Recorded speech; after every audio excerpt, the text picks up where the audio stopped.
விருதுநகர் மாவட்டம் சதுரகிரி மலை கோயிலுக்கு செல்ல பக்தர்களுக்கு தடை விதிக்கப்பட்டிருக்கிறது. தற்போது அண்மை செய்தியாக பார்த்துக் கொண்டு வருகிறோம்.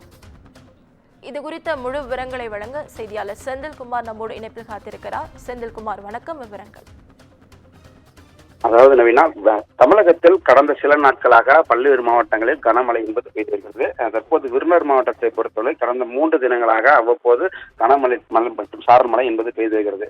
இந்த நிலையில் மேற்கு தொடர்ச்சி மலை அடிவார பகுதியில் அமைந்துள்ள சதுரகிரி சுந்தரமகாலிங்கம் கோயிலுக்கு பக்தர்கள் எல்லா நாட்களும் தரிசனம் செய்ய அனுமதிக்கப்படுவார்கள். குறிப்பாக 4500 அடி உயரம் கொண்ட இந்த மலை கோயிலுக்கு பக்தர்கள் சென்று சாமி தரிசனம் செய்ய அனுமதி என்பது தற்போது வழங்கப்பட்டு பக்தர்கள் தொடர்ந்து சென்று வருகின்றனர். இந்த நிலையில் சதுரகிரி மலை பகுதியில் பெய்து வரும் தொடர் மழை காரணமாக தற்போது வனத்துறை பக்தர்கள் செல்ல தடை என்பது விதிக்கப்பட்டுள்ளது. இன்று ஒரு நாள் மட்டும் தடை என்பது விதிக்கப்பட்டுள்ளது.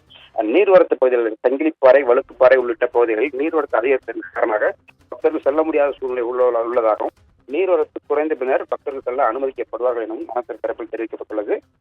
இந்த தகவல் அறியாமல் பல்வேறு பகுதிகளில் இருந்து சுமார் 500க்கும் மேற்பட்ட பக்தர்கள் அடிவார பகுதியில் காத்திருக்கின்றனர்.